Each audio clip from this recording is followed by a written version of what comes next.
Boa noite, meninas. Mais uma vez aqui, estudando a palavra de Deus, meditando um pouco mais a respeito do jeito de Deus pensar, a forma de Deus agir. Estamos aqui para aprender o que Deus quer de nós, o que Deus espera da gente e aonde Ele quer que a gente chegue. Então, estamos no livro de 1 Pedro, no capítulo 4. Interessante que hoje nós tivemos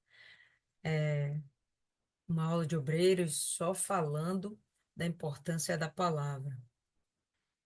A virada do ano, nossa igreja começou um propósito, justamente falando sobre a palavra, o está escrito.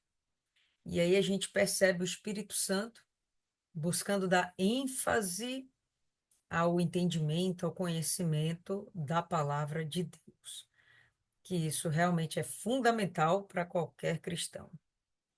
Então, vamos começar pedindo a orientação do Espírito Santo e entregar essa meditação nas mãos do Senhor. Espírito Santo, estamos aqui diante da tua presença e pedimos que o Senhor venha nos auxiliar no entendimento da palavra do nosso Deus. Que possamos, meu Pai, estar com nossas mentes abertas, sem qualquer tipo de mácula, sem qualquer tipo de resistência, e que possamos absorver o espírito da palavra e, especialmente, que possamos colocá-la em prática, para que isso venha surtir efeito não só na nossa vida, mas na vida de todos aqueles que nós possamos alcançar ao longo da nossa vida. Pai, que o Senhor, desde já, venha repreender todo o mal e que nada possa atrapalhar o entendimento da tua palavra essa noite. Nesses poucos minutos que estaremos reunidas, que o Senhor venha, meu Pai, abrir a nossa mente, falar o nosso coração, plantar essa semente na intimidade do nosso ser e que a gente tenha coragem e disposição para fazer a tua vontade. Assim te agradecemos por essa oportunidade e, em nome do Senhor Jesus, entregamos essa meditação em tuas santas mãos. Amém. E graças a Deus. Amém, povo lindo. Então vamos nessa. 1 Pedro, capítulo 4. Ora, como Cristo padeceu por nós na carne, armai-vos também com o mesmo pensamento, que aquele que sofreu na carne já cessou do pecado. Bom, a gente vê que em 1 Pedro, o autor, ele fala bastante sobre essa questão do sofrimento do cristão. Ele fala do sofrimento de Cristo e fala que nós também passaremos por sofrimentos. Isso que ele pondera, isso que ele coloca, não é para que a gente venha a ter medo ou temor de seguirmos o evangelho, mas não, o que ele quer é nos preparar para que quando vierem as dores, os problemas, as perseguições, estejamos conscientes de que estamos aqui para isso e que temos de passar por isso, não só fugir do problema no que se refere ao evangelho, nós vamos ter que ir para cima do problema para superá-lo, vencê-lo e espiritualmente nós nos desenvolvermos. Vários são os problemas que podem alcançar aqueles que realmente querem viver uma vida cristã segundo a vontade de Deus. Um dos primeiros problemas que nós sofremos é a não aceitação da nossa família, de cara. E isso é um sofrimento muito grande. Quando a nossa família nos rejeita, nos repudia, faz pouco caso da nossa fé, nos humilha, faz aquela pergunta diante do nosso sofrimento: onde está seu Deus? Então, aquilo é para nos maltratar mesmo, nos humilhar. Entendendo que, de verdade, essas pessoas acabam de alguma forma sendo usadas pelo diabo, nós temos que absorver essas questões com leveza e tranquilidade, absorver isso em paz. No sentido de que, por mais que a gente esteja sofrendo esse tipo de problema, perseguição dentro da família, rejeição da nossa família, faz parte da nossa caminhada na fé. Jesus, ainda lá nos evangelhos, ele chegou a comentar: se perseguiram a mim, se perseguiram o mestre, não vão perseguir vocês? Se eles me odeiam, eles não vão odiar vocês? Então a gente sabe que de verdade o mundo nos odeia. E obviamente eles não vão nos tratar com flores. Eles vão nos tratar realmente com paulada, com espinhos. E a gente está aqui para permanecer. Pedro está dizendo que os sofrimentos virão. E aquele que sofreu da forma maior possível, né? Da forma mais intensa possível, foi o próprio Senhor Jesus. Ele não desistiu no final das contas, por mais que ele tivesse sofrendo realmente, ele não desistiu e ele levou sobre si aquelas dores que quem tinha que carregar éramos nós. E Pedro está dizendo assim, que por ele ter passado pelo sofrimento na carne, ele venceu o pecado.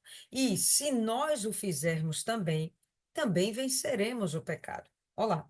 Como Cristo padeceu por nós na carne, sofreu na carne, foi chicoteado, né? Foi cuspido, foi perfurado, né? Apanhou.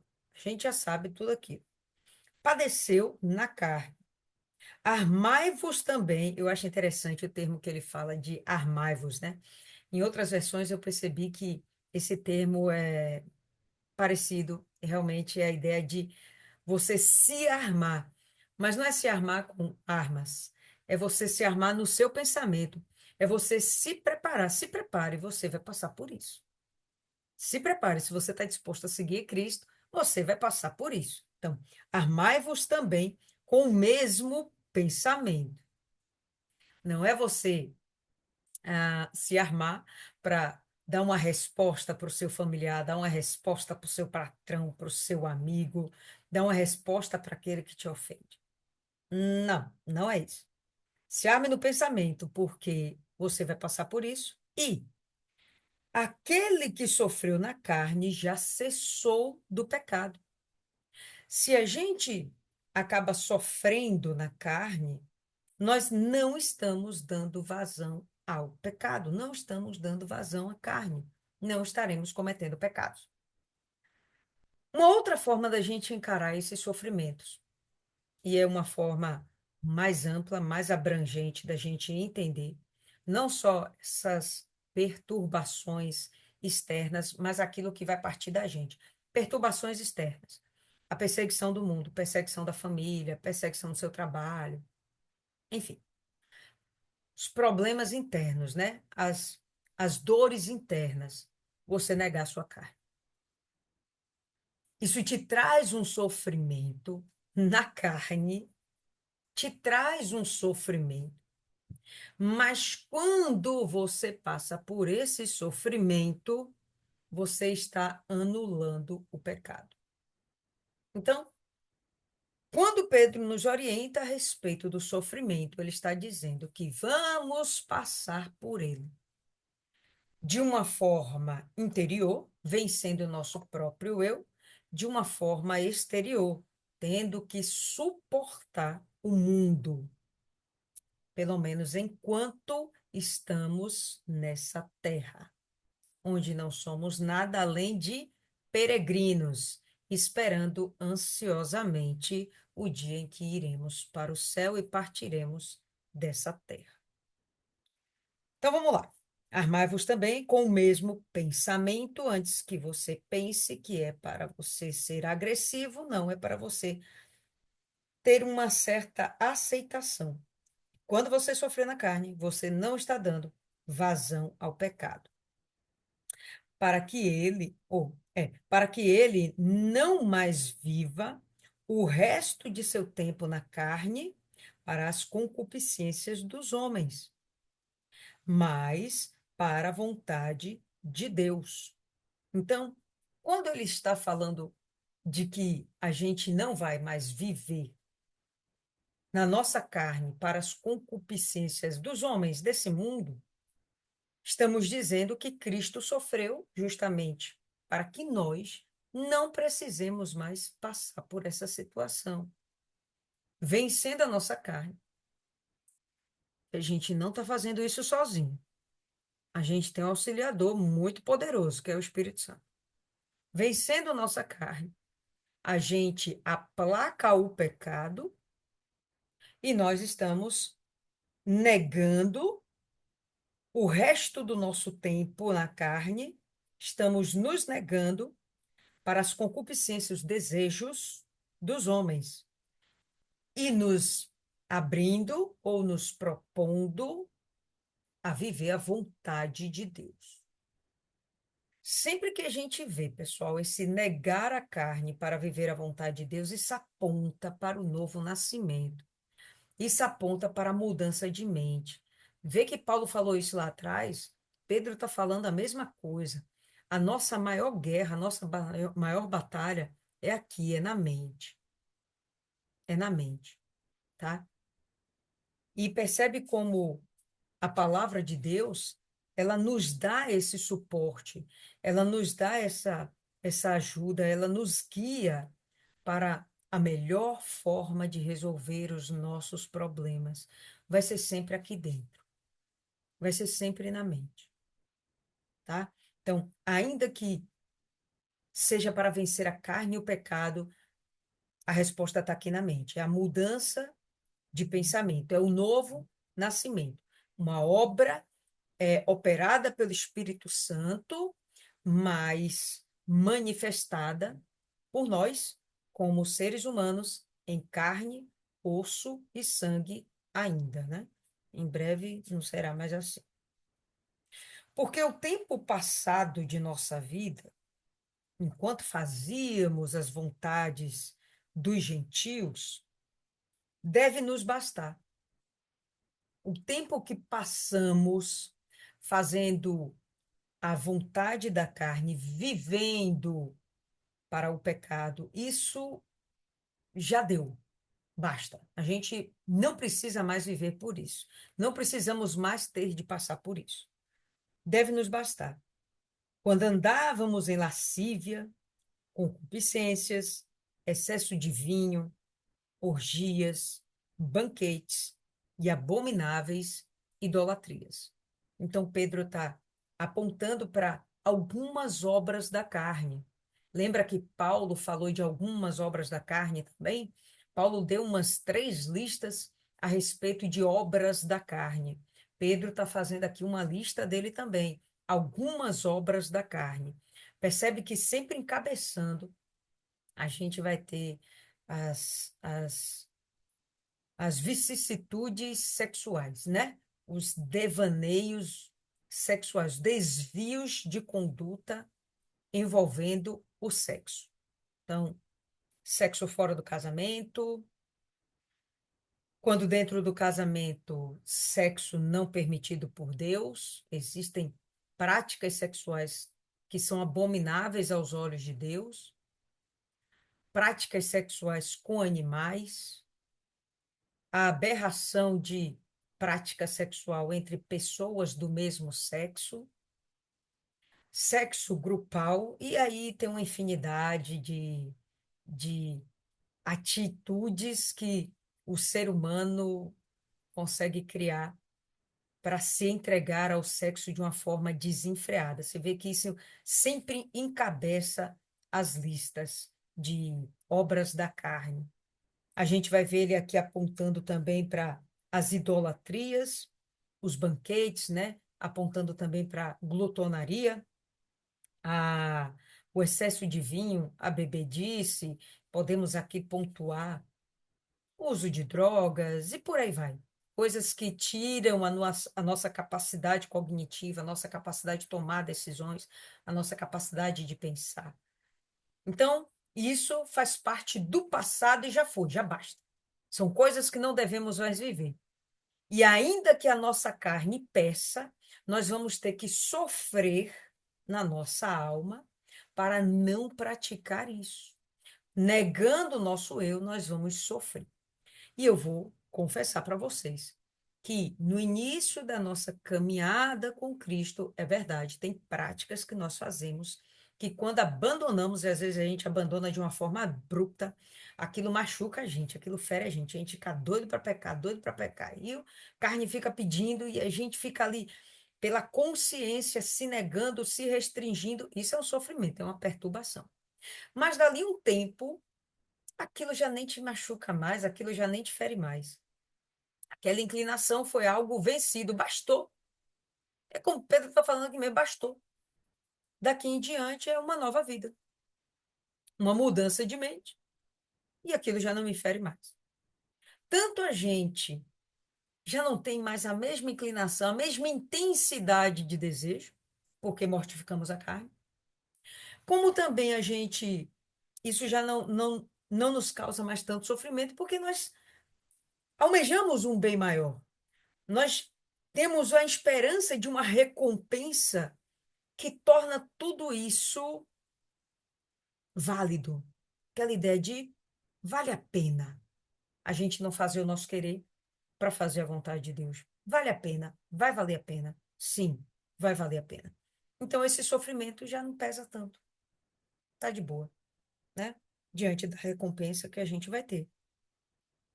E acham estranho que não correis com eles no mesmo excesso de dissolução. Que significa isso aqui? Pedro dizendo que as pessoas do mundo, os gentios, como ele aponta aqui, mas as pessoas do mundo em geral, elas acham estranho que a gente não esteja fazendo as mesmas coisas que eles. Elas acham estranho que a gente vai para uma festa e não bebe. E a gente ainda consegue sair de lá alegre, sem tocar numa gota de álcool. Sem precisar usar um tapa de, de, de, de cocaína. Sem precisar, né, uma carreira de cocaína, um tapa de maconha, né? Assim que falam lá. Sem fumar cigarro, sem se meter em confusão, a gente ainda sai feliz. E as pessoas ficam desejando ter essa felicidade que a gente tem. E eles ficam abismados. Como é isso? Ó, tá tão fácil aqui, pega aí. Esse dinheiro aí tá fácil, seu patrão não tá vendo, tem ninguém vendo, tem câmera filmando. Pega aí, você está precisando pagar suas contas, comprar um leite para o menino, uma roupa nova. O diabo vai colocar situações, ele vai tentar te seduzir, como ele seduziu Eva lá no Gênesis, vai tentar te seduzir, mas você com a mente transformada, você vai pensar, não, pô, não vale a pena, não vai valer a pena. Então eles acham estranho que a gente não cometa os mesmos excessos de dissolução que eles, falando mal de nós, né? Ou melhor aqui, como ele fala, falando mal de vós, né? Falando mal da gente. E para eles é o que para eles é absurdo. Imagina, virar uma noite numa vigília. Não, vamos dormir, amanhã você vai trabalhar. E você não, vale a pena passar uma noite buscando a Deus, aprendendo mais a palavra, recebendo um alimento melhor. Coisas que a gente vai sacrificando, eles não compreendem, a gente vai crescendo, eles continuam sem entender, a gente vai ficando feliz, eles vão ficando para trás, e o ódio deles só aumenta. A não ser que eles se quebrantem e queiram ser iguais a gente. Aí eles vão começar a seguir a Cristo também. Pois bem, os quais hão de dar conta àquele que está pronto para julgar os vivos e os mortos. Quem que está pronto para julgar vivos e mortos? O próprio Senhor Jesus. Essas pessoas que nos criticam, falam mal da gente, que nos desprezam, que nos maltratam, que não nos compreendem, que tornam difícil a nossa vida aqui nessa terra só por causa da nossa fé. Essas pessoas vão ter de prestar contas para aquele que está pronto para julgar vivos e mortos. E esses vivos e mortos não está apontando para a pessoa que já morreu na carne. Estamos falando aqui de pessoas vivas as pessoas que estão com Cristo, né?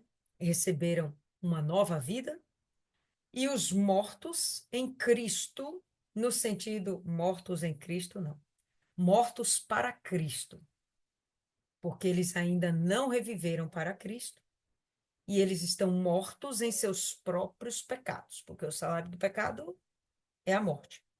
Então, Jesus está pronto para julgar tanto aqueles que são justos, aceitaram Jesus, estão praticando a justiça, como aqueles que não aceitaram, estão mortos em seus pecados, praticando a injustiça. Todos nós vamos ter de prestar contas a Deus. Todos vamos ter de prestar contas a Deus. Todos vamos ter de prestar contas a Jesus. A gente sabe que existe o tribunal de Cristo, que é o momento que os fiéis vão prestar conta a Cristo, e tem o tribunal do juízo final, que esses daqui, que não aceitaram a Cristo, que estão perseguindo os que amam a Cristo, eles vão ter que prestar conta para o Espírito Santo. Eles vão ter que prestar contas para o próprio Jesus, tá? Então, quando ele fala aqui, Pedro fala, olha, eles vão ter que prestar conta para Jesus, aponta para algo onde devemos ter descanso. Não é a gente que tem que tomar a atitude de vingar, de bater boca, de querer discutir. Não entendeu? Não se exaspere, senão você perde a razão. Se a gente se exaspera, se a gente começa a ficar. E é muito fácil isso acontecer, principalmente quando mexe com a nossa fé, quando mexe com o nosso. é, é, as, as, as, as raízes, né, os fundamentos daquilo que hoje nos traz vida. Então, é uma agressão muito grande. Ficamos tentados a responder à altura. Pois bem, esquece, não responde, não vale a pena. Não entre no embate, não tente defender a igreja, né? Não tente defender o seu pastor. Não, não precisa. Cristo não precisa de defensores. Não precisa. Você se cala, porque se o Espírito Santo não convencer a pessoa, não é tu que vai convencer. O Espírito Santo vai alcançá-la. Se mantenha em oração e deixe que, se eles rejeitarem a oportunidade da graça, a oportunidade da salvação em Cristo, eles vão ter que prestar contas àquele que julga vivos e mortos. Porque, por esta causa, o evangelho foi pregado também para aqueles que estão mortos, para que fossem julgados segundo os homens na carne, mas vivessem segundo Deus no espírito. Quem são esses mortos aqui? Aqueles que já dormiram, que já morreram? Não, pessoal. Esses mortos aqui, nesse momento, somos nós. Como assim? Nós que morremos para esse mundo. E olha como ele fala aqui, ó. Porque por esta causa o evangelho foi pregado para aqueles que estão mortos, para que fossem julgados segundo os homens na carne. Os homens vão julgar a gente em espírito? Não, eles não têm capacidade para isso. Eles não têm condição para isso. Eles podem nos julgar, sim, na carne. Então vão chamar a gente de abestalhado, vão chamar a gente de um monte de coisa. Pode julgar a gente na carne? Pode. Mas vivessem segundo Deus no espírito. Mas a gente já está aqui vivificado em espírito, mortos para esse mundo, julgados pelos homens aqui dessa terra, segundo a nossa carne, mas eles não entendem o que é que está dentro da gente. Isso aí, vamos prestar conta a Deus, né? Deus sabe o que tem dentro da gente hoje, de verdade. Nós vivemos no espírito. Podemos dar vazão à carne? Temos total liberdade para isso. Devemos? Não. Por quê? Porque vivemos no Espírito. Não vamos mais nos aperfeiçoar nas obras da carne. Nós vamos nos aperfeiçoar nas obras do Espírito. Mortificando a carne, estamos mortos para esse mundo. Vivos, ou melhor, vivificados para Cristo e em Cristo. Mas o fim de todas as coisas está próximo. Portanto, sede sóbrios e vigiai em oração. Quando ele fala o fim de todas as coisas, e ele falando dessa brevidade, dessa proximidade do fim de todas as coisas, eu tenho duas formas de entender. Eu. Um, ele está falando que o fim desses sofrimentos, para a gente, nós, não é demorado. Por quê? Porque a gente não vai viver eternamente nessa carne, né? Seremos ressuscitados em Cristo e vamos ter uma nova história. Mas enquanto estivermos aqui, é só um tempo, não é para sempre. Um. Dois, o fim de todas as coisas, no sentido de realmente o fim, a consumação de todas as coisas, a volta de Cristo, né? O arrebatamento, que pode não estar próximo para a gente, bom, para Pedro já se passaram 2000 anos, né? Mas para Deus isso é 2 dias que se passaram, correto? É muito breve. Então, seja lá como for, né? A gente tem essas duas formas de entender. Ele fala o seguinte: estejam preparados. Ele já falou no primeiro verso, estejam preparados para sofrer a vida do cristão, estejam preparados, mas o fim de todas essas coisas está próximo. Portanto, sede sóbrios, mais uma vez apelando para o nosso entendimento. O que é uma pessoa sóbria? Uma pessoa plenamente capaz de tomar suas decisões. Segundo a sua carne, não mais estamos vivendo na carne, estamos vivendo no espírito.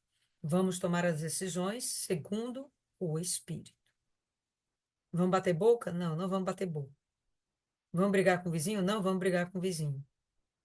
Tem vizinho que é mala sem alça pra caramba. Deus é mais, eu tenho um vizinho. Você tem um vídeo. Mas é, não é para bater boca. Não é dessa forma que a gente resolve as coisas. Brigar com a família. Não perca seu tempo. No início, assim que eu entrei no Evangelho, a gente fica naquele amor a Cristo, a gente entende a grandeza da nossa salvação, que a gente quer bater boca com todo mundo, porque a gente não admite ver a nossa fé ser desprezada, ver o nosso Deus ser desprezado. A gente quer bater boca com todo mundo, pelo menos eu fui assim. Eu cheguei a brigar com meu pai, poxa, foi chato pra caramba, entendeu? E, sinceramente, não valeu a pena. Acabou que eu causei um afastamento pela minha estupidez, minha imaturidade espiritual. Hoje, com a maturidade que eu tenho, eu jamais faria o que eu teria, o que eu tinha feito, o que eu fiz. Jamais eu faria, né? Eu seguiria isso aqui. Sede sóbrios, né? Fiquem espertos, sejam inteligentes, tomem suas decisões baseadas no espírito e vigiai em oração. Permanecer em oração. A oração é um meio de comunicação com Deus. Dentro da oração, você desabafa, você chora. Dentro da oração, você agradece. Dentro da oração, você pede. Dentro da oração, você tem resposta. Quantas vezes você não orou por causa de um problema, por causa de uma questão, e dentro da oração veio para você a resposta? Deus falou com você dentro da oração, falou no seu interior. Então, a oração é um meio de comunicação extremamente eficaz com Deus e, de verdade, a gente pratica muito pouco. De verdade, nós praticamos muito. A gente não sabe o poder da oração. Por isso que a gente vê em vários momentos vários apóstolos orientando, vigiai e vigiai, orai e vigiai. E desde o Antigo Testamento até hoje, até o Novo Testamento, orai, vigiai, orai sem cessar, vigiai, orai. Por quê? Porque a oração realmente faz uma diferença absurda na vida do cristão, tá? Mas, sobretudo, tende ardente caridade em vós, porque a caridade cobrirá a multidão de pecados. Como a caridade, e na sua versão pode estar escrito aí amor, como isso pode ser praticado e isso pode cobrir multidão de pecados, né? Ah, como a gente pode entender isso? Primeiro, vocês percebam que ele está falando que vem os sofrimentos, ele vai falar que os homens desse mundo vão nos maltratar, mas ele vai dizer que a gente tem que ficar preocupado com isso, não, porque essas pessoas vão prestar conta a Deus. E agora ele fala o seguinte: mantenha a sua sobriedade, pelo contrário, ame ardentemente, tenha caridade ardentemente. Caridade é uma outra forma da gente falar amor, tá? Um amor fraternal, um amor de uma pessoa para com a outra. Mantenha esse amor ardentemente. É uma coisa que os cristãos de hoje também não sabem praticar. A gente tem que revolucionar a igreja atual. Nós temos que revolucionar através do nosso pensamento e através da mudança do nosso proceder, dando exemplo, porque estamos falando de coisas aqui que deixaram de ser práticas da igreja faz muito tempo. Ah, sobretudo, tem ardente caridade entre vós, porque a caridade cobrirá a multidão de pecados. Então, imagine que por causa da sua caridade, por causa do seu amor ao próximo, as pessoas realmente elas podem acabar se convertendo. E no momento que ela se converte, uma multidão de pecados vai ser apagada. Não foi isso que aconteceu com a gente? Ou você acha que os nossos pecados estão aí acesos? Não, nossos pecados foram apagados. A gente teve uma nova folha em branco para reescrever uma nova vida. Quem apagou os nossos pecados? O sangue de Cristo. Depois que eu criei em Cristo, o sangue dele me cobriu. E hoje, quando Deus olha para mim, o que ele vê é o sangue puro de Cristo. Ele não olha para mim e vê o pecado de Lília. Ele vê o sangue de Cristo puro, puro, puro, puro, precioso, caríssimo. E eu adquiri esse nível de valor. Eu sou preciosa, caríssima e purificada pelo sangue de Cristo. Assim sendo, uma multidão de pecados meus foram encobertos, encobertos pelo sangue de Cristo. Deu para entender? Então, quando você pratica o amor, não é necessariamente que o seu pecado vai ser encoberto. É o pecado de outro, porque você vai gerar salvação na vida de outra pessoa. Gerando a salvação, o pecado dela vai ser também encoberto, apagado, que nem o seu pecado e o meu foram. Certinho? Então, ao invés de vocês ficarem com raiva desse povo, né? Em vez de nós ficarmos com raiva dessas pessoas, pelo contrário, vamos tratá-las com amor, vamos ver o que que a gente pode fazer para ajudá-las e vamos fazer com que elas conheçam esse Deus que nós temos também. Sede hospitaleiros uns para com os outros, sem rancor. Percebe toda hora ele falando isso? Não tem por que a gente viver à base de sentimento, tá? Não, não são os sentimentos que vão fazer com que a gente venha ter êxito no ganho de almas. É o amor, é a manifestação do amor que vai fazer a gente ter êxito no ganho de almas. Obviamente, pessoal, essas ações, elas vão atrair o olhar do incrédulo. Nossa, fulano me tratou bem, não sei o quê. Mas o que vai transformar a pessoa não são essas ações. O que vai transformar a pessoa é a palavra. O que transforma é a palavra, certo? Então vai chegar um momento em que nós vamos conseguir a atenção e a confiança dessas pessoas que estamos demonstrando amor, e elas vão nos dar a ousadia de ouvir a nossa voz, dizendo que Jesus pode transformar a vida delas, que Jesus morreu por elas, que elas têm direito à salvação, etc e tal. Sede hospitaleiros no sentido de que você realmente possa aceitar em sua casa, né, aceitar no seio do seu lar pessoas para que você realmente possa ajudá-las. Isso no passado era muito mais comum, tá? Não tinha hotéis, pousadas, não, albergues, não era bem assim, tá? Tinha algumas estalagens, uma coisa ou outra, mas de verdade não era como hoje. Nós temos vários recursos, por exemplo, para auxiliar uma pessoa que está morando na rua, que não tem onde ficar, alguma coisa assim. Mas se é alguém da sua confiança, ele está falando aqui, ó, seja hospitaleiro. A pessoa não gosta de você, mas vá lá e demonstre o seu amor. Aceite ela em sua casa, dê comida, dê banho, faça o que é necessário. E essa pessoa vai sentir esse amor de Cristo através de você. Como cada um recebeu um dom, que ministre o mesmo um ao outro, como bons mordomos da multiforme graça de Deus. Bom, já falamos que o Espírito Santo, ele nos dá alguns dons, vários, todos, ele nos dá dons.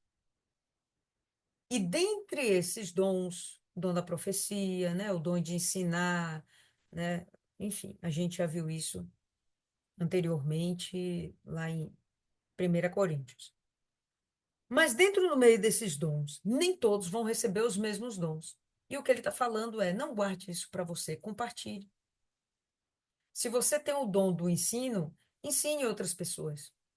Se você tem o dom da profecia, profetize para outras pessoas. Se você tem o dom do cuidado, esse cuidado de, essa assistência, como é que eu poderia dizer, pessoal? Não é assistência social. É assistência de saúde mesmo, como se você fosse um enfermeiro. Se você pode dar essa ajuda, se você tem essa capacidade, vá lá e faça. Compartilhe uns com os outros, tá? Sem, sem, sem você guardar para si aquilo que Deus te deu, tá? Não pense vocês que alguém aqui não tem um dom. É capaz de você ter mais de um. Aproveite seu dom para si, mas os dons, eles foram feitos para os outros. Os dons foram feitos para a igreja. Os dons, eles são para edificação da igreja. Então, Paulo já tinha falado isso e Pedro está falando aqui mais uma vez. Compartilhem, tá? Ah, e eu estou falando aqui no sentido de. Falei aqui no sentido do ser de hospitaleiros e, e apontando especificamente para as pessoas incrédulas. Mas isso é muito válido também para as pessoas da fé. Então, por exemplo, Dona Cida está aí, quem quiser a visita dela, leva. Dona Cida, você tem um determinado, a possibilidade de receber na sua casa alguém que está de passagem, que está fazendo a obra de Deus, né? Hoje em dia, pelo menos na nossa denominação, isso é muito difícil, né? Porque os nossos pastores, os pregadores da nossa igreja, a igreja já dá esse tipo de acolhida.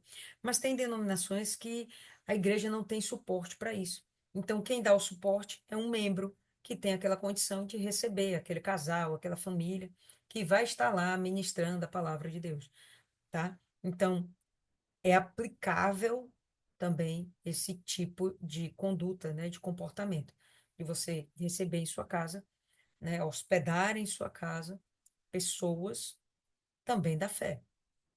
Os incrédulos, em particular, tanto que ele fala que de ser hospitaleiro sem rancor, sem raiva, sem ira, né? Então, isso não é o povo da fé, isso é o povo incrédulo. E o povo da fé também cabe você ter esse tipo de proceder. Se você faz para o mundo, né? Mais ainda para os que são da fé. Tá, e como cada um recebeu um dom, que ministre o mesmo um ao outro. Como bons mordomos, mordomo é aquele que gerencia, que cuida, né, das coisas daquela casa, né? Ele serve aquele senhor, aquele patrão, né, cuidando das coisas da casa, gerenciando aquela casa. Então, seja um bom gerenciador daquilo que Deus te deu, o dom do Espírito Santo, seja lá qual tenha sido o seu dom. Então, não guarde para si, mas o dispense, o use de uma forma adequada. E quando ele fala da multiforme graça de Deus, é ele apontando que a manifestação dessa graça de Deus, desses dons, são extremamente variados. Multiforme, várias formas. Tá? Então, cada um tem o seu, use como você puder em prol do seu próximo. Se alguém falar, que fale segundo os oráculos de Deus. Ele vai agora descrever alguns possíveis dons. Se alguém ministrar, deixe-o fazê-lo segundo a habilidade que Deus dá, para que em tudo Deus seja glorificado através de Jesus Cristo, a quem pertencem o louvor e o domínio para sempre e sempre. Amém. Então, tudo que nós fizermos, seja conforme o nosso querer. Não, de forma alguma. Seja conforme o que Deus quer. Ele vai nos dar as capacidades e ele vai dizer o que ele quer que façamos. Ele vai nos guiar, ele vai nos direcionar. A gente não vai entender direito, mas se a gente se permitir, a coisa vai fluir de uma forma que foge à sua compreensão, mas que está completamente dentro da vontade de Deus. Você só precisa ser um vaso e não querer fazer a sua vontade. Não querer você aparecer. Ah, nossa, sou eu que prego muito bem. Não, sou eu que permiti que o Espírito Santo me usasse para pregar muito bem. Quem pregou muito bem? O Espírito Santo, certo? Então vamos lá. Verso 12. Amados, não estranheis a ardente prova que vem a vós para vos testar, como se coisa estranha vos acontecesse. Vou ler aqui uma outra versão que fala, talvez mais próximo do que está na sua versão. Amados, não estranhem o fogo que surge no meio de vocês, destinado a pô-los à prova, como se alguma coisa extraordinária estivesse acontecendo.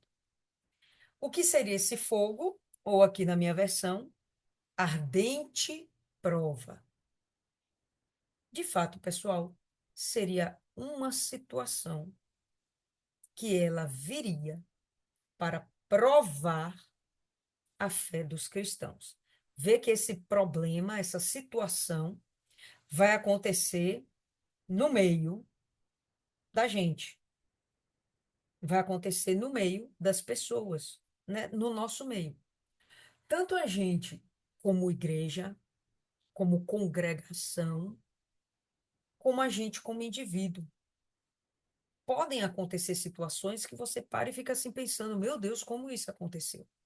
Por que isso aconteceu? Por que eu? Por que eu caí doente, né? Por que meu marido morreu? Por que eu perdi o emprego? Enfim, por quê? Por que essa coisa absurda aconteceu? Ele fala aqui, né? Não estranhe. Porque tem coisas que vão ser permitidas por Deus para que a nossa fé seja provada. Tem coisas que vão ser permitidas. Assim Pedro fala. Não estranheis, como se coisa estranha tivesse acontecido. Bom, se ele diz para não estranhar, é porque é algo que não é estranho. É algo que deveria ser conhecido da gente. Como é que a gente vai conhecer isso? Os cachorros estão quebrando. Como é que a gente vai reconhecer isso? Como é que a gente vai reconhecer? Primeiro que vai ser algo estranho. Mas a gente já está com a mente preparada. Opa, se é muito estranho, peraí, isso é para provar minha fé. Não é para me derrubar, não é para me destruir, não é para me desanimar. Isso aqui é para me fortalecer. Porque depois que eu passar por isso aqui, depois que eu superar esse evento, essa situação, com certeza eu vou estar muito mais forte, mais experiente. Isso aqui não vai, acontecer de novo, não vai me abalar mais. É interessante que quando eu li esse verso, eu lembrei justamente dessa música, né? Cada vez que minha fé é provada, tu me dás chance de crescer um pouco mais. E é isso aí mesmo, tá? Então, Pedro está dizendo: não fiquem perturbados, como se fosse algo absurdo. Não, não é absurdo, é necessário, vai acontecer no nosso meio, vai ser como um fogo, uma prova ardente, vai ser algo, então, que realmente causa não só estranheza, mas dor. Ou você imagina que o fogo é suave, legal? Fogo queima, concorda? Mas vai ser legal, porque o fogo, quando queima, queima a impureza. Aquilo que é puro é muito melhor para Deus. Então, ele vai queimar a nossa impureza. E às vezes isso é necessário, pessoal. Às vezes é necessário. Tem coisas que nós devemos aprender e que a gente não aprende se não for pela dor. Tem coisas que nós devemos aprender pela palavra, pelo espírito, e a gente não aprende. Vou dar um exemplo que aconteceu comigo algumas vezes, de a pessoa me pedir cheque emprestado, cartão emprestado, e eu confiar que a pessoa ia pagar. E quem pagou a conta depois? Isso, abestalhada aqui. E quem sofreu depois o fogo? Qual foi o nome que foi para o Serasa? Quem que teve que se lascar toda? Quem passou pela prova? Porque passando pela prova, eu questionei, mas Deus, eu sou dizimista fiel. Bom, mas estava escrito na palavra que não era bom você empenhar seu nome, que se você for fazer alguma coisa, dê logo, mas nem empreste.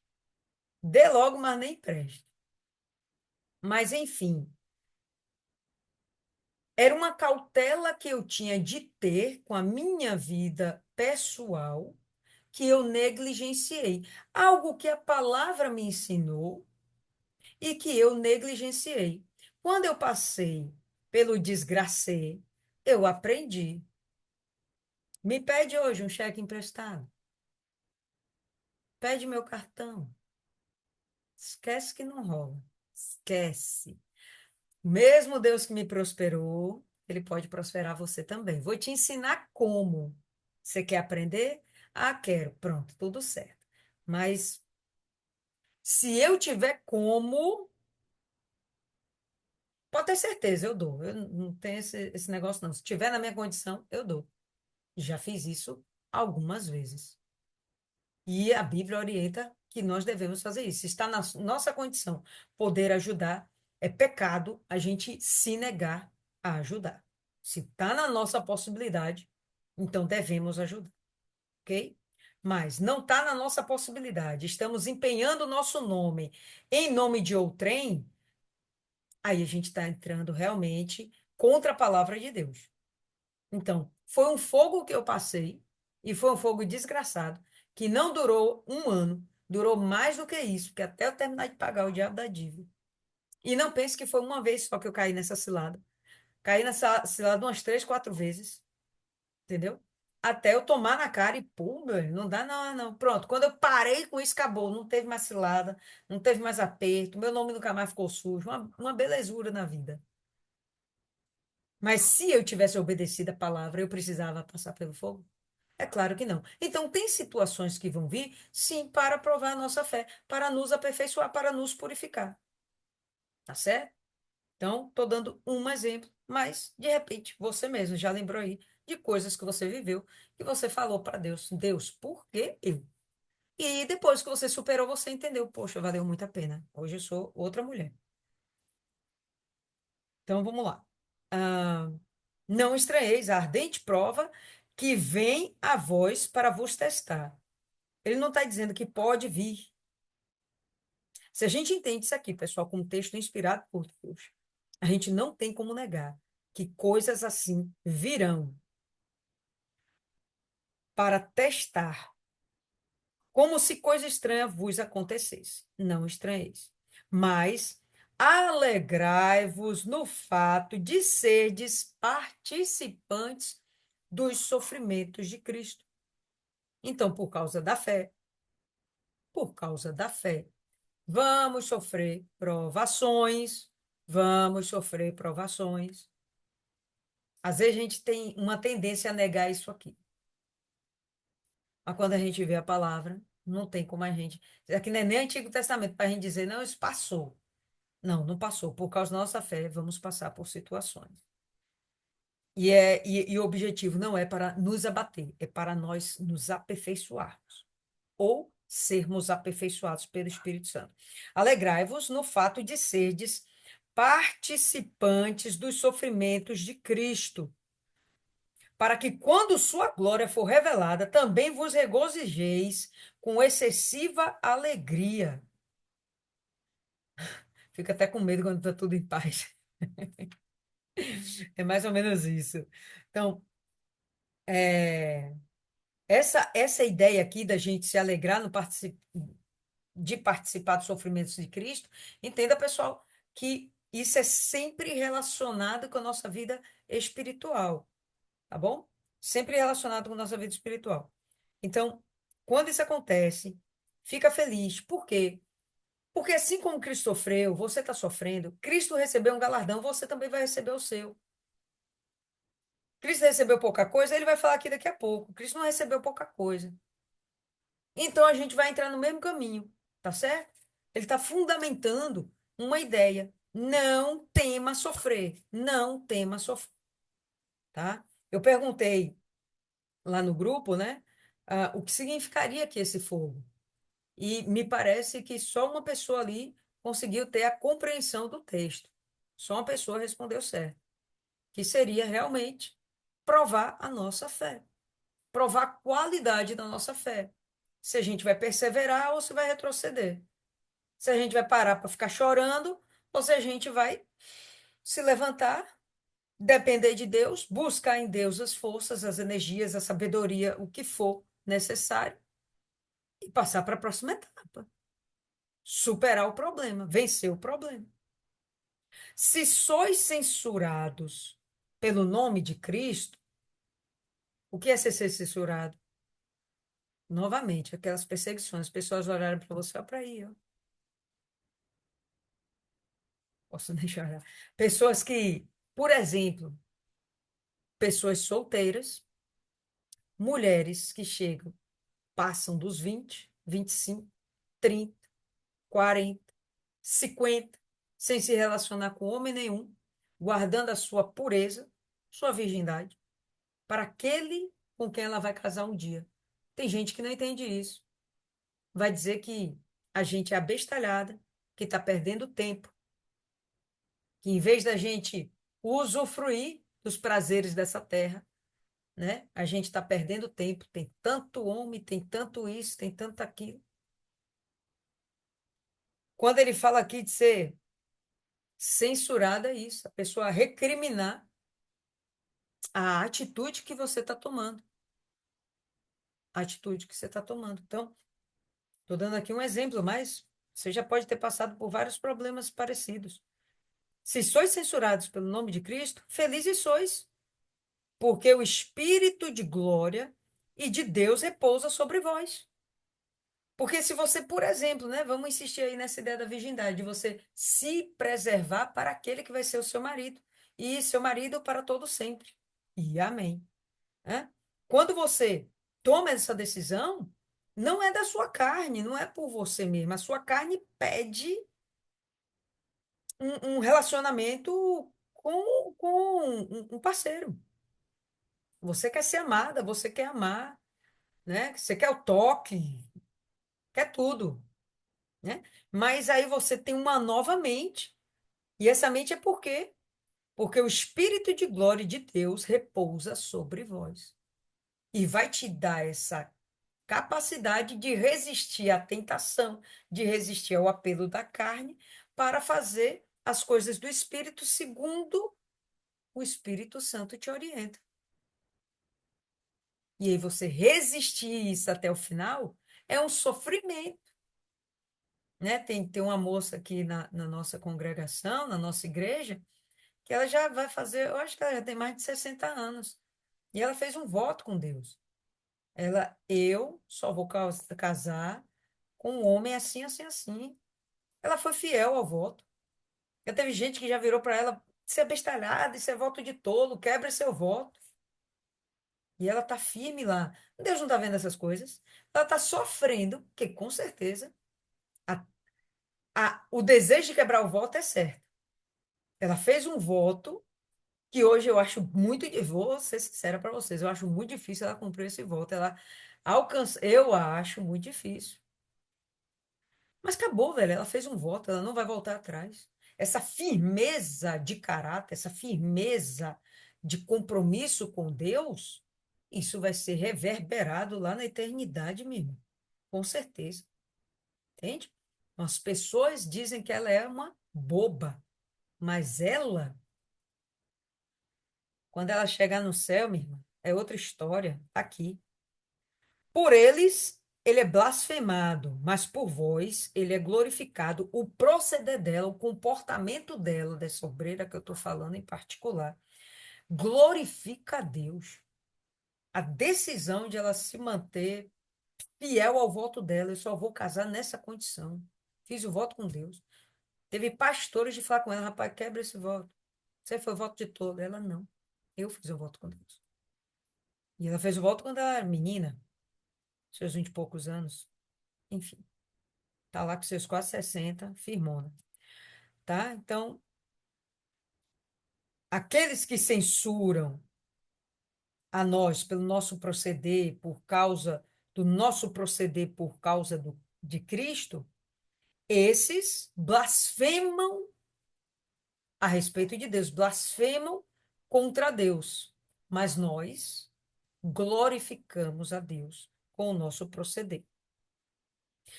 Mas que nenhum de vós padeça como homicida, como ladrão, como malfeitor, ou como intrometido em assuntos de outros homens.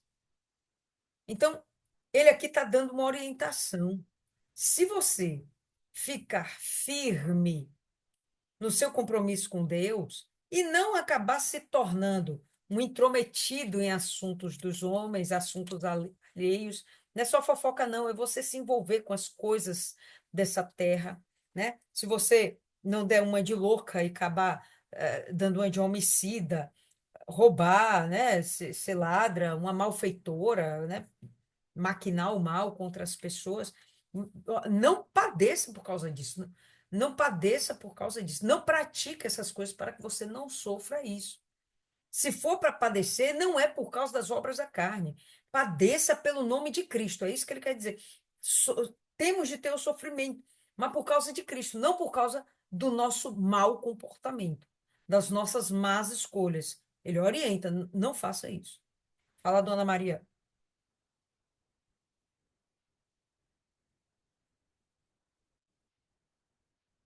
Eu queria saber, assim, né?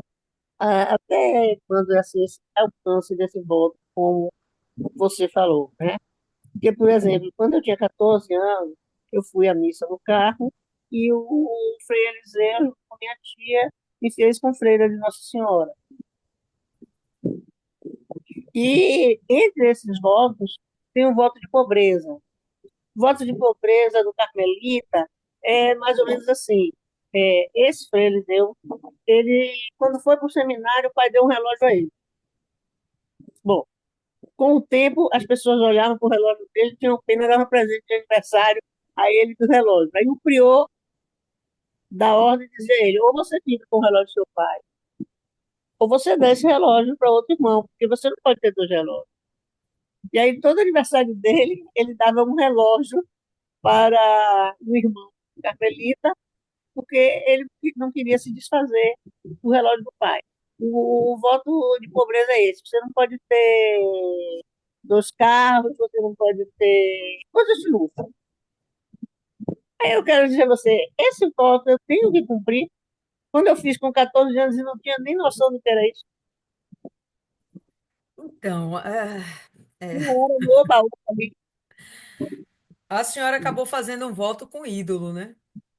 De verdade, Deus não exige de nós um voto de pobreza, né? Pelo contrário, ele diz que nos dará até dos tesouros escondidos da terra, para que possamos ter nessa vida uma vida onde a gente possa usufruir do bom e do melhor. Não é pecado nenhum você ter a sua riqueza, mas que a riqueza não te tenha, né? Que você tenha a riqueza. Mas do que a senhora me relata é de um tempo que a senhora vivia a idolatria, né? Nossa Senhora, que nem é nossa, né? É deles lá, por favor. Mas é um tempo de idolatria. E a senhora estava vivendo num momento de engano. Eu penso que se a senhora falar com Deus isso, olha, Deus, eu fiz isso sem sabedoria, induzida por uma falsa, vamos dizer assim, uma falsa espiritualidade, uma falsa religião. Dei lá o nome Eu que estou quiser. perguntando isso, eu estou perguntando isso porque, por coincidência, eu fui roubada, né? Eu acho que eu já contei isso para vocês, que uma criatura entrou aqui para fazer faxina e levou televisão, levou notebook, etc. É um prejuízo na casa de R$ 15.000 que eu tive, entende? E por coincidência, foi exatamente no dia de Nossa Senhora do Carmo. Eu fico pensando se isso é arte do demônio para me fazer ficar lá, sabe, cogitando isso, ou se de fato eu estou sendo, eu estou ainda presa a esse. É isso. É, eu acho que é uma coincidência infeliz, porque o diabo já viu que a senhora realmente está sensibilizada com isso, a senhora ficou com isso na sua cabeça, o diabo já conseguiu, na verdade, ele conseguiu plantar isso dentro da cabeça da senhora. A senhora está presa a um passado que está presa porque quer, né? Porque Cristo já veio para nos libertar, tirar a gente da ignorância e nos trazer a luz, maravilhosa luz. Então, saia da ignorância de uma vez por todas. Se desvencilhe desses pensamentos, né? Desses votos, esses votos que aí eu diria realmente o voto de tolo, mas por falta de sabedoria, por falta de entendimento, não vou nem dizer sabedoria, falta de conhecimento e entendimento da palavra de Deus. Eu creio que nisso aí a senhora realmente não teria nenhuma responsabilidade a cumprir, tá? E acabe com esse negócio de uma vez por todas. Tira o catolicismo da sua cabeça, porque o catolicismo é apologia à idolatria. Eles se dizem cristãos, sim, porque eles acreditam no cristianismo, é a única coisa que temos em comum. Nós e os católicos acreditamos que Jesus nasceu de uma virgem para a salvação da humanidade através da sua morte e ressurreição. E ele é filho de Deus. Ponto. Todo o resto a gente diverge. Todo o resto, aqueles que seguem o evangelho e aqueles que seguem o catolicismo divergem, tá? Porque o catolicismo é idolatria, infelizmente, tá? E esqueça de eu aconselharia. Não chama mais Nossa Senhora porque não é sua e não é nossa. Entendeu? É deles lá. Chama de Maria, chama do nome lá, se quiser usar como referência, mas esqueça, a senhora não tem nenhuma responsabilidade de cumprir esse nível de voto, tá? Até porque hoje a senhora é uma mulher que tem que ser nascida do Espírito. E o Espírito nos ensina outra coisa. Mas vamos lá. Voltando aqui, então, ele vai falar sobre, né, coisas que não devemos praticar, né? O padecimento, o sofrimento que nós temos de passar nessa vida não deve ser por conta das obras da carne, mas os padecimentos que teremos nessa vida é por conta da nossa escolha de servir a Cristo. Cristo Jesus. Não tem mais santo nenhum, não tem virgem mais nenhuma, não tem mãe de Deus. É Cristo. E tão somente Ele. Porém, se algum homem padece como cristão, que não se envergonhe. Antes, glorifique a Deus nisto. Então, logo quando eu comecei a fé, e teve um senhor, cliente, que chegou lá no consultório e eu falando da fé para ele, pregando, passou lá pelo consultório e vai ouvir alguma coisa. Então, eu falando de Jesus para ele, e ele chegou e falou: Mas como você acredita nisso? Como você acredita nessa baboseira? Como você está nessa igreja? E aí ele comentou: Mas você tem nível superior, você é doutora. O objetivo foi humilhar. O objetivo dele foi fazer com que eu me sentisse inferiorizada, porque eu cria no Deus vivo que não se vê, que eu nunca palpei, mas que eu sei que ele existe e porque ele me deu nova vida. E eu sei a vida que eu era e eu sei a vida que eu sou hoje. Então eu sou muito grata a esse Deus. Como eu tinha essa consciência, por mais que eu fosse novinha, eu devia estar aí com meus 25 anos, eu estava muito firme, muito convicta, não me deixei abalar por isso, mas eu já vi algumas pessoas que, por serem afrontadas, humilhadas dessa forma, elas negarem a Cristo. Não, não, também não é bem assim. Não, não, não acredito em tudo que está na Bíblia que eu acredito, não. Não, não vou na igreja de vez em quando, é minha mãe que me leva, é meu pai. Tem gente que realmente foge, mas não, a gente não pode ter vergonha do Evangelho. A gente não pode ter vergonha do evangelho. A gente tem que, de verdade, obedecer e ponto final. E se orgulhar, pelo contrário, entendeu? Temos de glorificar a Cristo. Se algum homem padece como cristão, não se envergonhe. Antes glorifique a Deus nisto. Porque já é chegado o tempo em que o julgamento deve começar pela casa de Deus. E se primeiro começa por nós, qual será o fim daqueles que não obedecem ao Evangelho de Deus? E eu entendo aqui que esse julgamento é aquela história do vamos provar a fé desse cristão. Pessoal, eu tenho realmente muito firme essa minha consciência. Eu vou entrar no céu. Eu vou receber o galardão de Cristo. Eu vou governar com Cristo. Não dá para ser qualquer pessoa. Não dá para eu ter um caráter dobre. Não dá para eu ser uma pessoa com um pensamento agora e daqui a pouco com outro pensamento. Não, não dá para eu ser uma pessoa que é fraca. Qualquer coisinha me abalo, qualquer coisinha me desanimo, abandono, largo tudo. Não, tem que ser uma pessoa que é realmente da guerra. Uma pessoa que vai para a batalha e só sai de lá com a vitória na mão, entendendo que a vitória é a salvação. Então, se nesse intervalo aqui nessa terra, até chegar a nossa recompensa, precisamos passar por provas, eu não tenho nenhum receio de entender essa necessidade. Porque se a gente não aprender pela palavra, a gente vai ter que aprender de alguma outra forma. E essas são as provas. E se o meu caráter não for firme, eu não sou digna de entrar no reino de Deus. Não sou digna de receber o que tá para ser entregue. Se eu fico intimidada, fugindo da responsabilidade, do compromisso com Deus, eu já sei para que eu fui chamada. Tem mais por que eu ficar fugindo do meu chamado.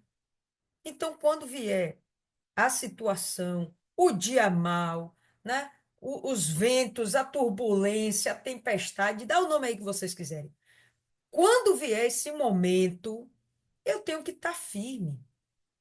Posso até dar uma cambaleada, depende da intensidade, mas eu não posso cair, eu não posso desanimar, não posso esmurecer.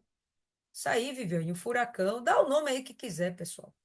Mas o que a gente não pode é nessa caminhada a gente falhar e a gente ter uma consciência maculada, um pensamento fraco, uma mente fraca, tá? Uma carne forte, um espírito fraco. Não dá. E não vou entrar no reino dos céus assim, não. Essa ideia de que eu vou entrar no céu porque eu sou boazinha. Ah, esquece. Não. A gente está passando por uma peneira. A gente está passando pelo fogo. Vou nem dizer a peneira, que eu acho que a peneira é tranquilo. Pelo fogo, para sermos purificados. Então, vai doer. E eu tenho que ficar firme, porque eu vou ser aperfeiçoado, tá? Então, é chegado o tempo do julgamento, e o julgamento deve começar pela casa de Deus. Vamos ver aqui quem tem uma fé firme, quem não tem. Vamos ver quem é joio, vamos ver quem é trigo, né? E se primeiro começa por nós, qual será o fim daqueles que não obedecem ao evangelho de Deus? Se nós seremos provados, e o objetivo é que sejamos aprovados. Bom, o resto do mundo que rejeitou o evangelho, sim, eles também serão provados, mas eles vão ter o que para oferecer, para mostrar a Deus? E se o justo dificilmente se salva, onde aparecerá o ímpio e o pecador? E aqui foi mais uma pergunta que eu fiz lá. O que significa essa dificuldade para a salvação, para sermos salvos? Que dificuldade é essa, né? Significa que a salvação é difícil? Significa que é fácil perder a salvação? Significa que é difícil manter a salvação? Não, pessoal. Significa que eu vou sofrer. Eu vou passar por situações doloridas. Isso não é fácil. Mas manter a salvação não é difícil. É dolorido.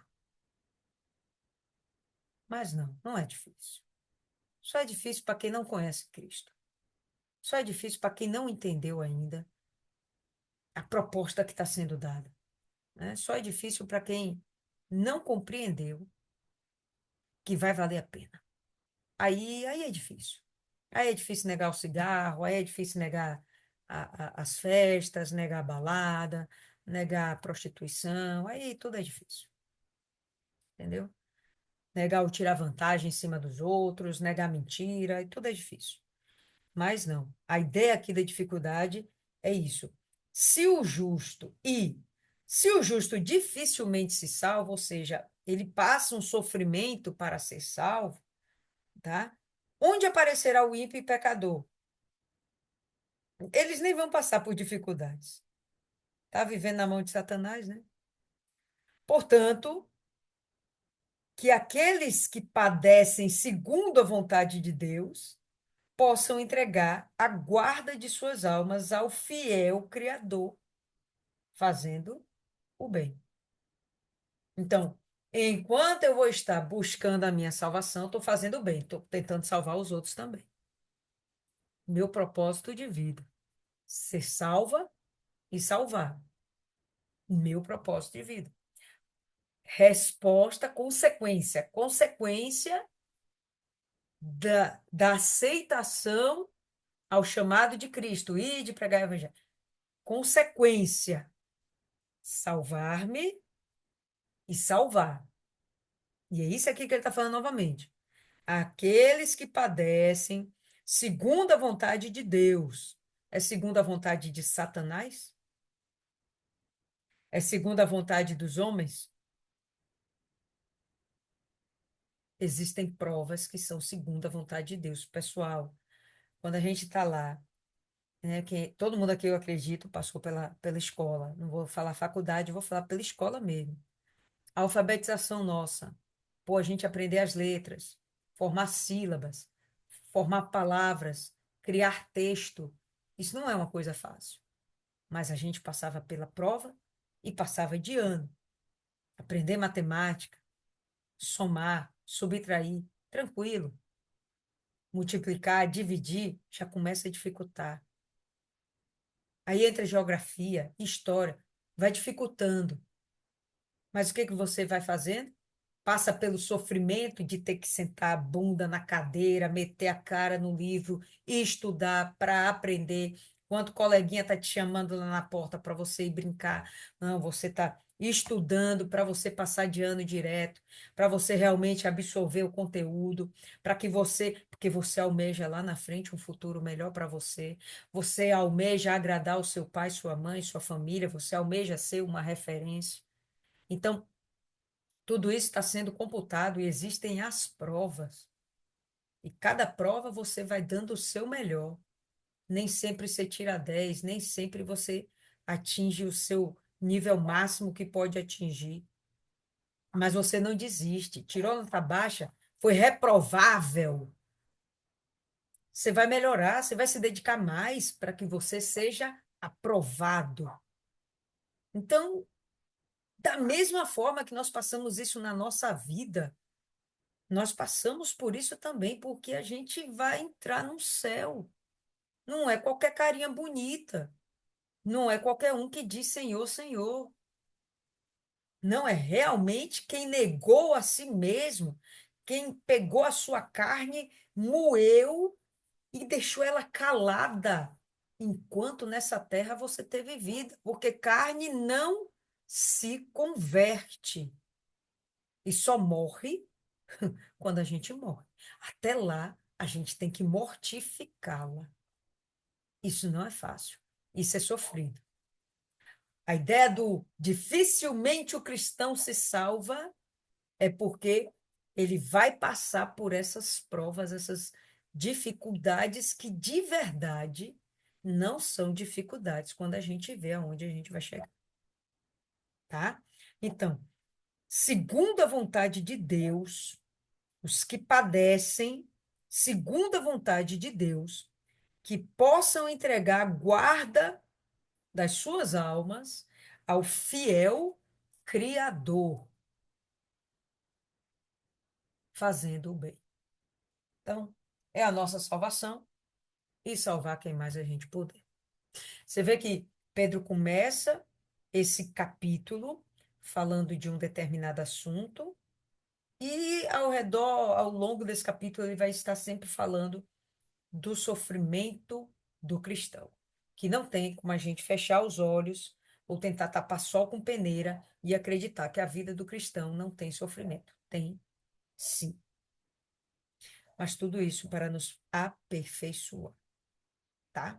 As dores vêm para que nós possamos crescer. Gostaria de ver o entendimento de vocês, pessoal. O que que mais chamou a atenção? Quem começa aí? Nós temos alguns minutinhos. Quem Eu começa? quero. Manda ver, Maiana. Negar nossa carne é algo muito difícil.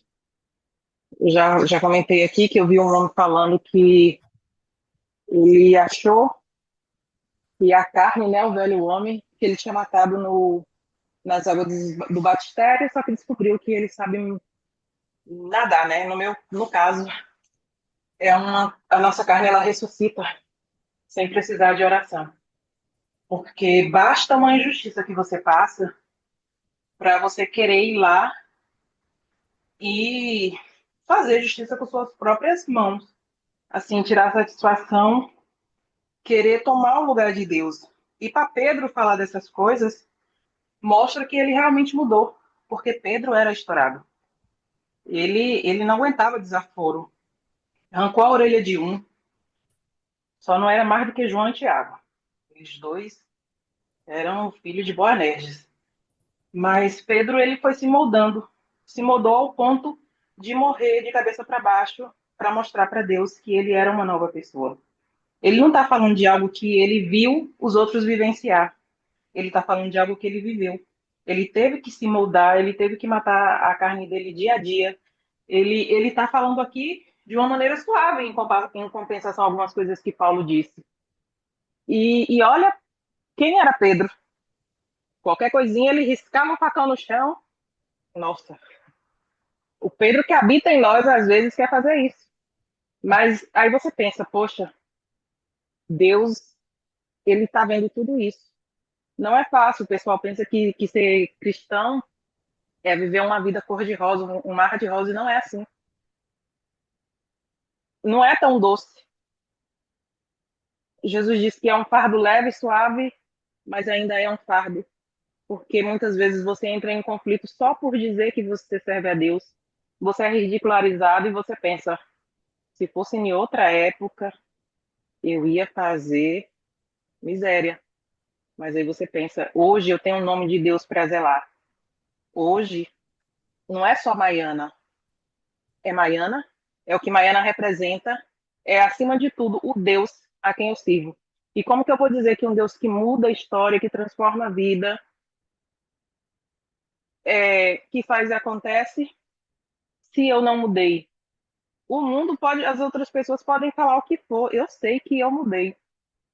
E quando você muda, isso incomoda o diabo, incomoda os de fora e, infelizmente, incomoda os que estão dentro.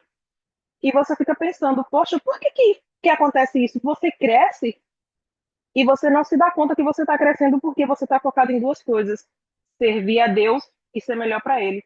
E se você foca em ser uma pessoa melhor para Deus, você vai ser uma pessoa melhor para quem está ao seu lado e até para os de longe. É como a senhora falou, hospitalidade. Eu vivi isso.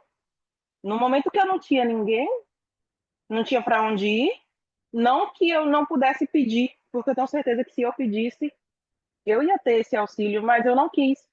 Não quis ir preocupar os outros, não quis por vários motivos, mas eu vi a mão de Deus. Pessoas que chegaram, me ofereceram uma tarde ficou dias e outros dias, e depois outras pessoas foram revezando. Aí chega o ponto de uma outra pessoa que, se eu não posso ajudar, eu vou ficar feliz que aquela outra pessoa seja ajudada. Inventar história, inventar fofoca, inventar mentiras. E você pensa, poxa, Deus me mudou. Eu, como mulher de Deus, eu, como uma pessoa de Deus, como uma representante do altar, eu não agiria assim. Por que essa pessoa está agindo assim? O livre-arbítrio, né? O espírito sujeito ao profeta. Mas Paulo, ele mostra que é possível a gente se dominar. E a palavra é o único meio para isso. Eu eu estava vendo hoje lá o bispo falando, e aí ele falou naquela hora, você pode fazer o que você quiser. Eu falei, com a sorte que eu tenho, na primeira tentativa Deus me pega para exemplo, e eu não tô afim. Não tô. E a gente não é privado de nada. A gente escolhe sacrificar aquilo para Deus. E não é justo. Não, Deus não seria justo com a gente se desse o mesmo tratamento para os outros. E ele fala, né? Se a gente não for salvo, se para a gente tá difícil, imagina para aquelas outras pessoas que estão vivendo aí a revelia, lá vão ter. Essas pessoas estão tendo a mesma oportunidade que a gente tem. Todo mundo foi escolhido, mas uns se faz escolhido e permanece, e outros foi escolhido e rejeita.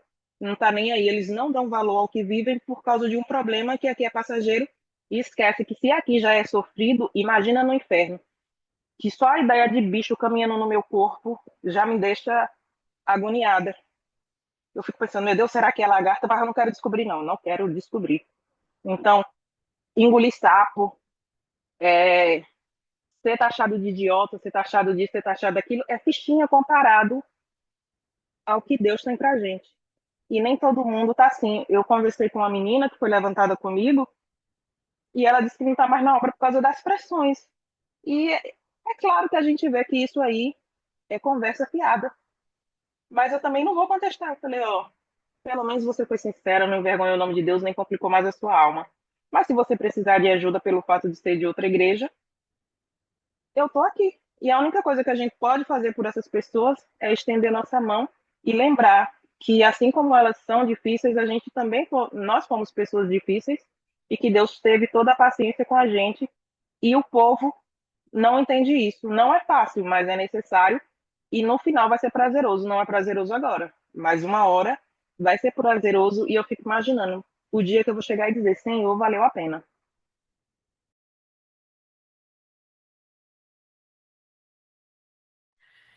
E vai chegar esse dia.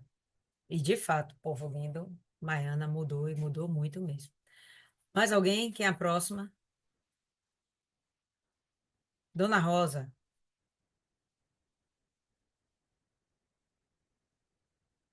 Ana Rosa Pereira, para ficar mais claro. Bom, eu ouvi aí o que Maia falou e realmente a gente passa pela prova de fogo, não é algo fácil.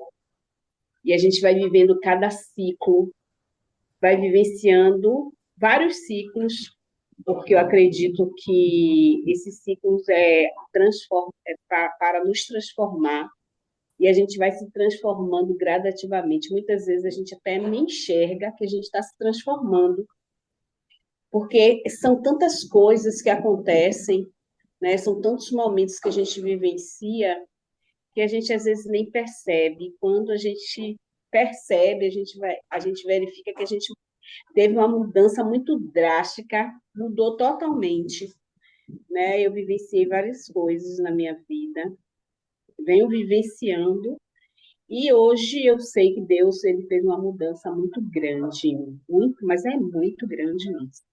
Eu não me enxergo mais aquela Rosa lá de trás, no meu passado.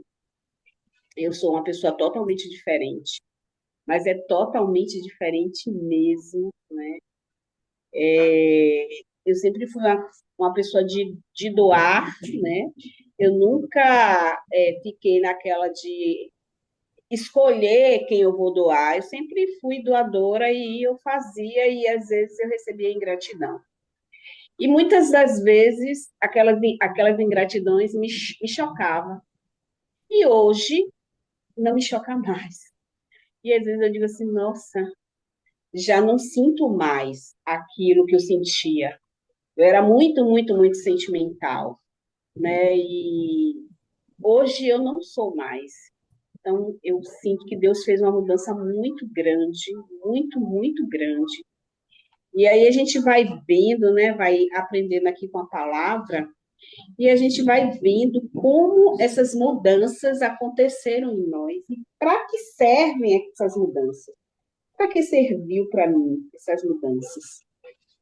E eu vivi coisas muito pesadas, né, em que eu tive que me calar, e que muitas vezes o Espírito Santo falou para mim assim: cala-te, cala a boca, você não pode falar. E aí eu senti assim: poxa, eu não posso falar. E muitas vezes também eu senti assim: eu não posso fraquejar, eu não posso chorar, eu não posso desanimar, eu tenho que lutar. E aí eu ia, quando eu via que eu achava que eu não tinha mais força, a força vinha e eu estava lá brigando, lutando, e às vezes eu nem acreditava, sou eu mesmo, aquela lá de trás, e qualquer coisa se desmanchava. E hoje Deus me transformou, eu sou uma outra pessoa totalmente diferente. E aí, a partir daí, a gente vai entendendo porque das lutas, das tribulações, das coisas que acontecem e que tem que acontecer, porque se não acontecer, você não consegue fazer uma mudança de verdade. E aí você vai tendo entendimento, e quando você vem para a palavra, aquilo se unifica e você entende assim, nossa, aquilo tudo que eu sofri, que eu passei, foi por isso, é por isso.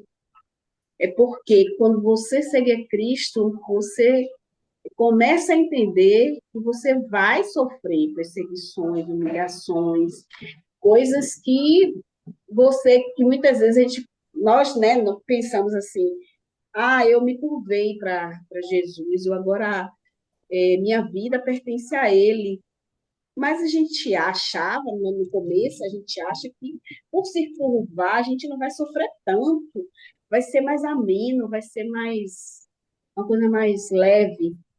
É um leve, mas é um peso ao mesmo tempo, porque é algo que te impulsiona.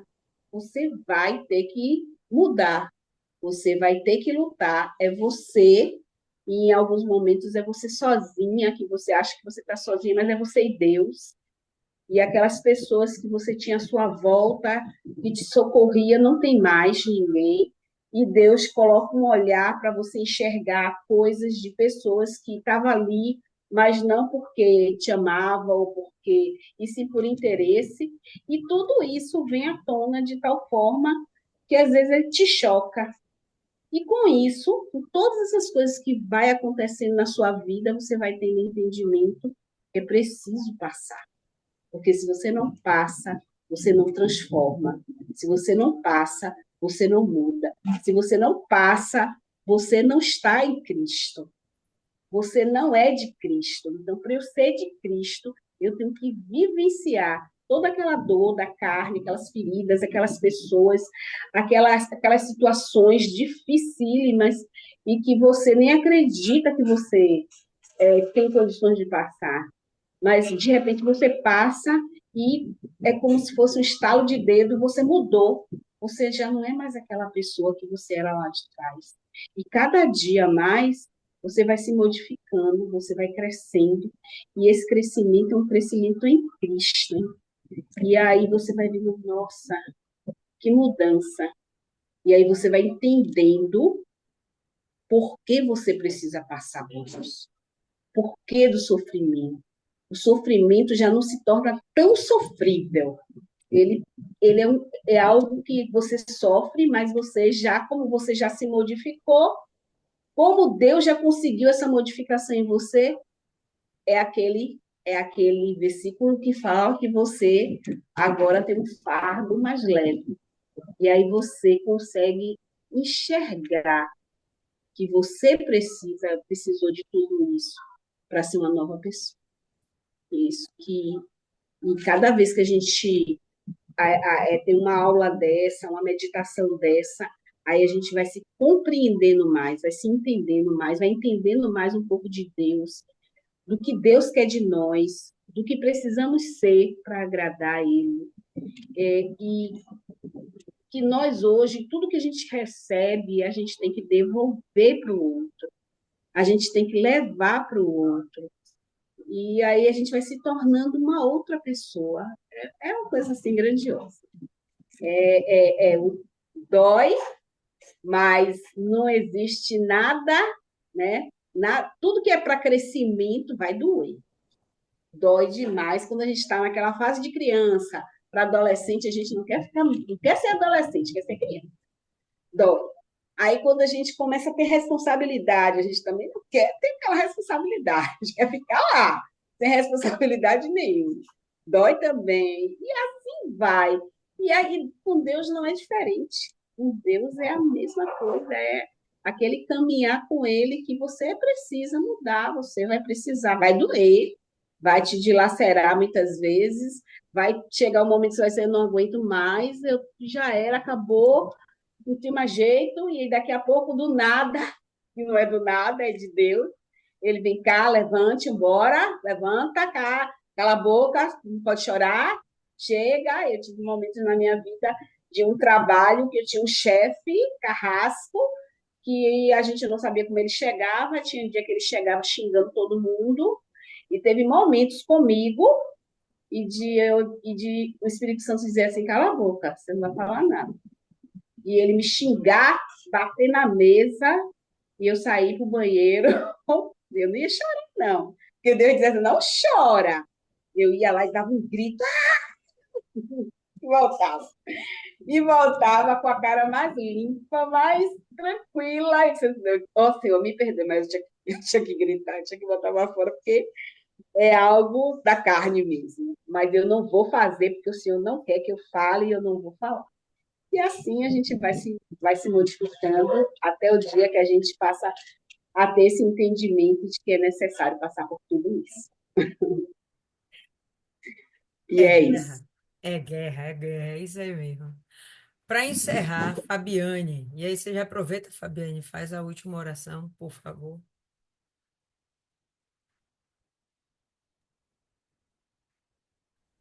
Oi, boa noite. Boa. O que Dona Rosa acabou de falar aí, realmente já aconteceu muito comigo. Hoje eu estou conseguindo melhorar muito isso. E eu já tomei muita atacada, porque às vezes a gente tem razão, mas a gente não consegue ficar calado. E isso é uma coisa que acontecia muito comigo. E aí, pessoas mal intencionadas acabavam distorcendo as situações e eu acabava perdendo totalmente a razão, mesmo estando com a razão, porque eu queria fazer com que as pessoas entendessem aquela situação da minha forma, da minha maneira. Mas hoje, realmente, eu consigo ficar calado. Hoje eu consigo parar, né? Parar, ficar calada, respirar fundo, engolir o sapo, como a Isis colocou, que está gorda de engolir. Eu esqueci aí mais ou menos a palavra, mas ela está gorda, ela colocou mais ou menos isso, que está gorda de engolir tanto sapo. E hoje eu realmente estou conseguindo fazer isso. Às vezes eu nem acredito que sou eu, porque em outros momentos eu iria entrar realmente em discussão. Então, assim, como também a Maiana colocou, eu fiz algumas anotações aqui na meditação, ao longo da meditação, e realmente a gente vê o quanto a gente obedecer a Deus é favorável para nós mesmos, né? Não só para a nossa salvação, mas também em tudo na nossa vida. Porque ontem eu ouvi o seguinte, que servir a Deus o fardo é leve, mas tem esse peso do sofrimento da nossa carne, da gente deixar para trás os nossos costumes, deixar para trás aquela vida que antigamente a gente tinha, aquilo que a gente aprendeu dentro da nossa casa, no seio da nossa família. Então, é realmente difícil a gente deixar isso para trás. Acho que, não sei se a senhora se recorda, foi até uma fala da senhora no carro, né? No dia 31, não sei se dia 31 não, no dia primeiro, quando a gente estava conversando. E realmente é difícil, quando a gente para analisar, para a gente ver o quão é difícil matar a nossa carne. E geralmente as pessoas falam muito da questão do pecado, né? Das práticas abomináveis, práticas sexuais, práticas da mentira, do matar, do roubar, desses pecados que são os considerados os pecados capitais, né? Que a gente considera o pecado, mas também existe aquele pecado que desagrada a Deus, que são os nossos costumes, os nossos hábitos, que às vezes a gente não consegue enxergar que isso está desagradando a Deus. Né? E são coisas que muitas vezes a gente aprende no nosso seio familiar, que a gente teve uma cultura ali que é muitas vezes difícil de largar. Tá? São situações, às vezes, que não é nenhum pecado capital, mas é uma situação que talvez esteja desagradando a Deus. Né? Como essa questão realmente que Dona Maria colocou, né? Desse pacto que ela fez. Então, a mortificação da nossa carne, deixar tudo para trás em prol de uma vida com Deus, não é fácil. É algo assim extremamente difícil, mas ao mesmo tempo é algo que nos leva a uma santificação, a uma vida totalmente diferente e nos dá prazer. Quando a gente consegue entender isso e quando a gente consegue realmente praticar, isso vem com prazer. E chega um momento que você começa a fazer sem muita dificuldade. A gente começa a se dedicar mais e ter prazer em agradar a Deus, agradar, fazer a vontade de Deus. Então, aí sim o fardo ele começa a ficar leve, ele começa a ficar suave, porque a gente sabe que existe uma recompensa muito maior do que esse mundo tem para nos oferecer.